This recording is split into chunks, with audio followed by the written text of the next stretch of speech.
Our next video is going to be on specifically how the pelvic floor muscles work. So I'm going to take out the organs again.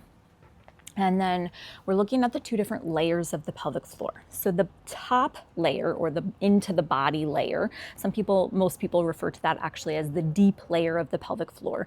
It is the one that goes from the pubic bone to the tailbone, okay? So I'm gonna put the model down. It makes that bowl-shaped structure, all right?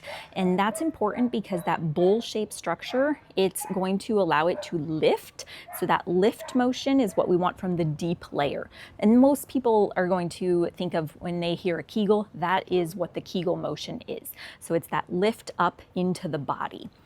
And the outer layer, so the urogenital triangle and the anal sphincter layer, those are going to be more of a squeeze motion, right? The squeeze motion is really important for just holding in gas in the backside and then stopping urine flow, helping to remind the bladder to relax after we're done peeing, sexual function.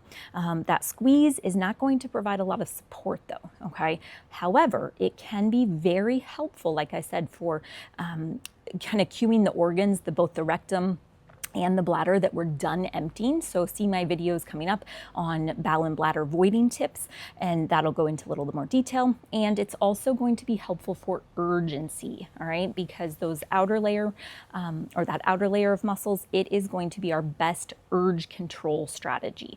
And again, see my next videos for that urge control, okay? Now the deep layer, that lift motion, that's going to be our pressure management.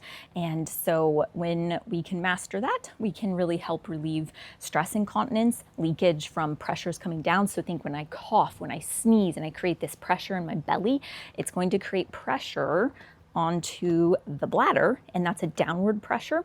If we have that lift motion, then we're going to be able to support that pressure a lot better, okay?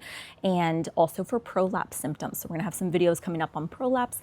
Both stress incontinence and prolapse are going to be big for pressure management. And so that's where that lift motion is going to come into play. All right, that is the video on how those muscles are going to function. And we'll get a few more videos going in a little more detail and how to use those for those specific symptoms that you might be having. All right.